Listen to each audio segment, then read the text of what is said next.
मेरी जिंदगी के पहले 10 साल मैंने सिर्फ एक ही चीज देखी है, संघर्ष। मेरा package approximately 16 to 20 lakhs a year होता और आज शायद मैं करोड़ों में कमा रही होती, बट तब तक मुझे क्लैरिटी आ गई थी हम जैसे लोगों के लिए ये सिस्टम काम नहीं करता।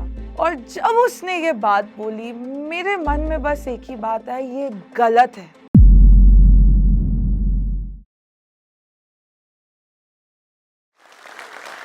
क्या आप इस देश को बदलना चाहते हैं? मैं भी।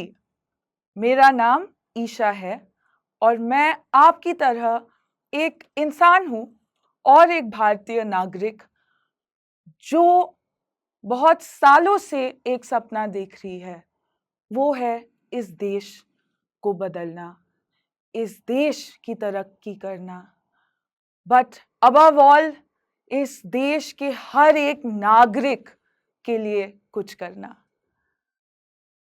मैं इंडियन पुलिस सर्विस में एक अधिकारी हूं और इसके पहले मैं बॉम्बे हाई कोर्ट में एक वकील थी। तो बेसिकली आप मुझे एक कानून के क्रूसेडर के नाम से जान सकते हैं, क्योंकि जो मेरे जिंदगी का एक उसूल है वो ये है कि कानून से बड़ा कुछ नहीं होता। और इसी को लेके आज मैं अपनी थोड़ी सी पर्सनल जर्नी आपके साथ शेयर करूंगी। 1993 में एक यंग आईपीएस ऑफिसर, लगभग 9 साल की सर्विस हुई होगी, वो बॉम्बे आया एसपी सीबीआई बन के। उसके भी दिमाग में, यूपी से आए थे, रूट्स उनके यूपी के थे और बॉम्बे में थोड़ी पढ़ाई हुई थी, बट अदर देन दैट नया शहर था और वो भी काफी सपने लेके आए थे। सपनों से ज्यादा मैं कहूंगी वो भी उसूल लेके आए थे। ये यंग ऑफिसर में बहुत जोश था। उसका एक विश्वास था कि हर नागरिक देश में इक्वल होता है, गरीब और अमीर एक अफसर के लिए एक समान होता है, काम कानून के तौर पे किया जाता है। ये इंसान मेरे पिताजी थे। सीबीआई में आके उन्होंने बहुत केसेस किए, बहुत स्कैम्स निकाले और टैक्स पेयर्स का मैं कहूंगी बहुत पैसे बचाए। फिर भी उनको लगा उनके जर्नी में कि वो बहुत ही ऑनेस्ट ऑफिसर थे। उन्होंने कभी अपने गाड़ी पे बत्ती तक नहीं लगाई, क्योंकि उनको नहीं विश्वास था कि भौकाल एक चीज होती है, बत्ती तभी लगेगी जब कोई जरूरत होगी। 1995 में मैं पैदा हुई।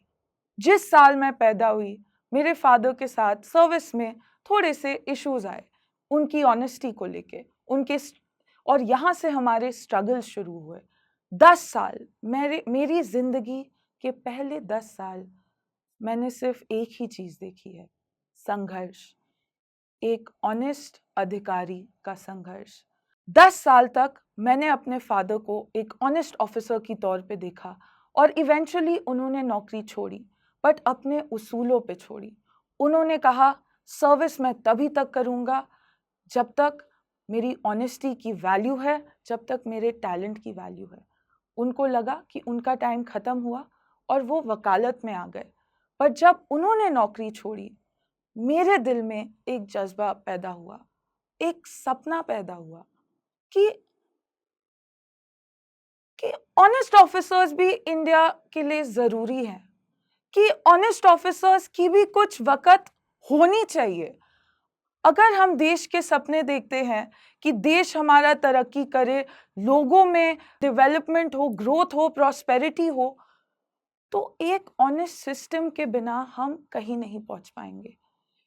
ये 10 साल की उम्र में मैंने थोड़ा बहुत समझा और मैंने यही देखा कि मेरे पापा के साथ जो हुआ वो सही नहीं था।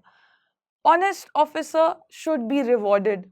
और बस ये कहीं मेरे दिल में एक जज्बा रह गया कि यार सिस्टम में वापस आना है और ऐसे ही काम करना है। तो ये मेरे 10 साल की समझ थी, तो मेरा सपना यहाँ से पैदा हुआ। बट ये जो पीरियड था मेरी अपब्रिंगिंग का इसने मुझे एक चीज सिखाया, जो मेरे नाना कहते थे, when wealth is lost, nothing is lost. जब पैसा खोता है कुछ नहीं खोता है. When health is lost, something is lost. अगर आपकी हेल्थ पे कुछ इशू है तो कुछ आप में आपको प्रॉब्लम होगी. But when character is lost, everything is lost. तो मेरा पहला लेसन देश बदलने का यहाँ से आया. जज्बा बस यही था, देश को बदलना है, देश के लिए कुछ करना है. और मम्मी का सपना था मेरी कि मैं नेशनल लॉ स्कूल बैंगलोर से पढ़ूं. कहती थी कि बेटा ये कंट्री का बेस्ट लॉ स्कूल है, प्लीज़ जाओ, प्लीज़ अपनी मेहनत करो. तो हम तो थोड़े से, मैं तो हमेशा बैक बेंचर थी क्लास में. I did not believe much in formal education. Class में मैं ज़्यादा सुनती नहीं थी. मैं अपना खुद पढ़ लिख के जितना पास होना था कर लेते थे. बट मम्मी कह रही थी, मम्मी से प्यार था तो कहा चलो कर लेते हैं. और उसी से थोड़ी बहुत पढ़ाई की, मेहनत की, कुछ करते हैं तो जोश के साथ करते हैं, दैट्स फॉर श्योर. तो मेहनत की और मेरी ऑल इंडिया रैंक 35 थी. एंड मैं नेशनल लॉ स्कूल बैंगलोर गई. नेशनल लॉ स्कूल बैंगलोर में 5 साल की लंबी पढ़ाई थी. पर मैंने एक चीज सीखा अबव एवरीथिंग एल्स. वही चीज जो मैंने आपसे पहले बोली. एक हमारे एवरीडे हम जब एकेडमिक ब्लॉक में एंटर करते थे, लेफ्ट साइड पे कोट लिखा रहता था, एक फेमस जस्टिस का यूके के, बी ये never so high, the law is always above you. इसका मतलब है कि आप कभी इतना अपने आप को ऊंचा मत समझिए, कानून हमेशा आपके ऊपर रहेगा. ये मैंने, और कानून क्यों, हम कानून को इतना इंपॉर्टेंस क्यों दें अपनी जिंदगी में और किसी और चीज को क्यों नहीं, ये मैंने अपनी इंटर्नशिप से सीखा. मैंने एक इंटर्नशिप की थी बॉम्बे हाई कोर्ट के एडवोकेट जनरल के साथ. तब तक मेरा मन बन गया था, मेरे सर्विस में आने के सपने खत्म हो गए थे और मैं बहुत ही लिटिगेशन में, आई वॉज एंजॉइंग लिटिगेशन. मुझे कोर्ट जाना पसंद था, मुझे राइट्स, ह्यूमन राइट्स करने में बहुत मज़ा भी आता था और मेरा पैशन भी वही है, आज भी मैं कहूँगी वही है. और I started really enjoying my self. और मैं भूल गई कि मेरा एक 10 साल की ईशा का सपना था कि मैं यूपीएससी लिखूंगी, मैं सिस्टम में आऊंगी और मैं ऑनेस्ट ऑफिसर बनूंगी. मैं जब बॉम्बे हाई कोर्ट में एडवोकेट जनरल के साथ थी, एक केस आया हमारे सामने. वो मराठवाड़ा का ड्राउट का केस था और लोग मर रहे थे महाराष्ट्र में क्योंकि बारिश नहीं हो रही थी, उनको पानी नहीं आ रहा था.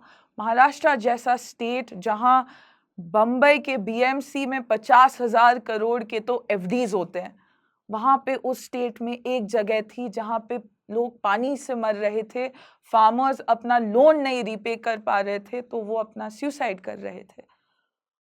और वहां मैंने देखा कि जब एडवोकेट जनरल ने ये मुद्दा उठाया, उनकी भी पावर थी कि उन्होंने ये मुद्दा उठाया, बट अल्टीमेटली कोर्ट ने किसको बुलाया, वहां के अधिकारियों को, कि भाई रिपोर्ट लिखो और हमें बताओ कि यहाँ पे पानी क्यों नहीं आ रहा. सिटीजन्स का फंडामेंटल राइट जो उनका संविधान में हक दिया है, उनको क्यों नहीं मिल रहा, तुम हमें 1 हफ्ते में बताओ. मेरे लिए ये बहुत आई ओपनिंग एक्सपीरियंस था क्योंकि मैंने सीखा यहाँ पे कि कानून इम्पोर्टेंट है, कानून बहुत इम्पोर्टेंट है, बिना कानून के हम कुछ नहीं है. बट कानून के साथ इम्प्लीमेंटेशन इक्वली इम्पोर्टेंट है. अगर आपने कानून बना के शेल्फ पे छोड़ दिया तो सोसाइटी हमारी ऐसे ही रहेगी.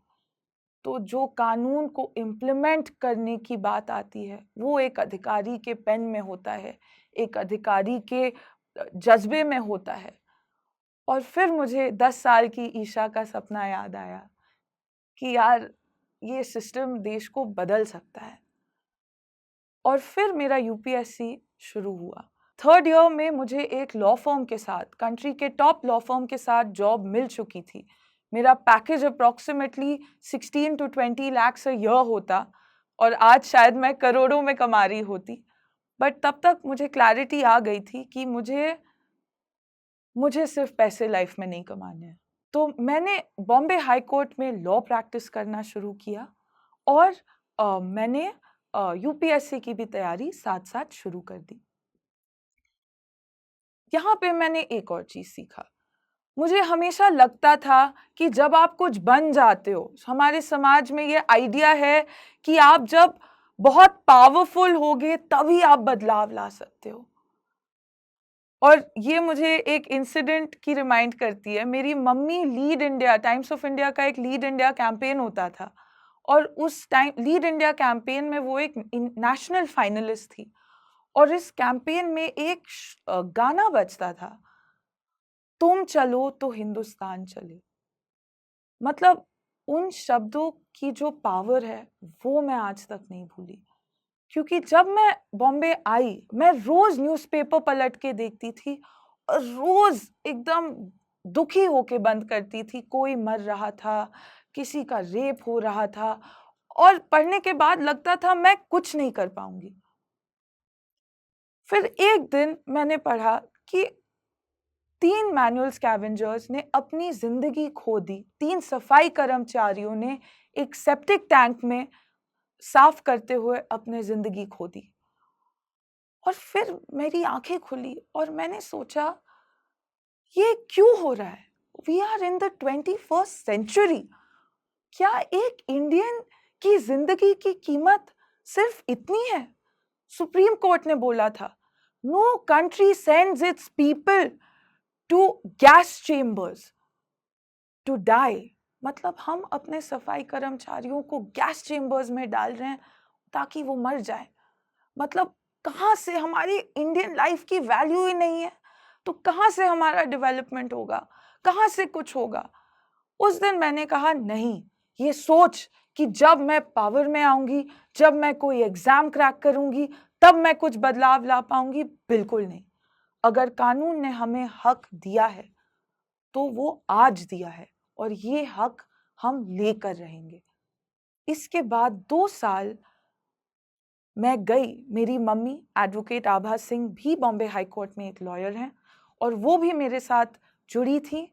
हम दोनों ने बॉम्बे के स्लम्स में जाके जिन सफाई कर्मचारियों की विधवाएं थी उनको हमने ढूंढा और हमने कहा अगर आप चाहेंगी तो हम आपका केस फ्री में लड़ेंगे, क्योंकि हमारे लिए ये केस पैसे कमाने का नहीं था और कोई पब्लिसिटी का भी नहीं था, क्योंकि जब ट्रेजेडी होती है ऐसी 2 दिन की पब्लिसिटी होती है और जब आपको लीगल जंग लड़ना पड़ता है तो ये 2 साल का जंग था। ये एक फिर उसूल की बात थी, हक की बात थी, कानून की बात थी। हम इन महिलाओं को 2 साल मैंने इनका केस लड़ा। इनको आना था, इनका टैक्सी का फेयर दिया। 3 महिलाएं, उनके छोटे छोटे बच्चे और कोविड हुआ उसके बीच, उनको पैसे भी नहीं थे तो हमारी समाज, सोसाइटी गॉट टुगेदर। कोई उनके दरवाजे पे नॉक करने नहीं आया था। हम सोसाइटी साथ में मिलके उनको थोड़ा दान दिया, पैसे दिए, क्योंकि जो उनके घर में कमाई करते थे वो तो सेप्टिक टैंक में मर चुके थे। तो 2 साल हमने कोशिश की बट हार नहीं मानी। एक बार हमने सपना देख लिया और ठान लिया, आसमान भी गिर जाए हम नहीं रुकेंगे। यही जज्बा था। और मुझे याद है विमला चरोटिया अपने अपने घूंघट में कभी घर के बाहर नहीं निकली थी, मुझे फोन करके बोलती थी मैडम हमारे केस का क्या हुआ, कोविड में हम भूखे मर रहे हैं। फिर उन्होंने मुझसे एक दिन एक बात बोली कि मैडम हम जैसे लोगों के लिए ये सिस्टम काम नहीं करता। और जब उसने ये बात बोली मेरे मन में बस एक ही बात आई, ये गलत है। आप जैसे लोगों के लिए ही ये सिस्टम बना है ताकि इक्वालिटी आ सके, अनटचेबिलिटी खत्म हो सके और ये सिस्टम आपके लिए चलेगा। उसके बाद मैंने एक नए जोश, एक नए जज्बे के साथ इस केस को परस्यू किया और पहली बार महाराष्ट्र में इन विधवाओं को 10-10 लाख मुआवजा मिला। पहली बार, it was in the history of Maharashtra कि बॉम्बे हाई कोर्ट के डबल बेंच ने बोला ये एक आई ओपनिंग केस है और इन महिलाओं को ना ही आप मुआवजा देंगे, आप इनको लोन भी देंगे, इनके बच्चों को एजुकेशनल स्कॉलरशिप्स भी देंगे, आप इनको रिहेबिलिटेट करेंगे।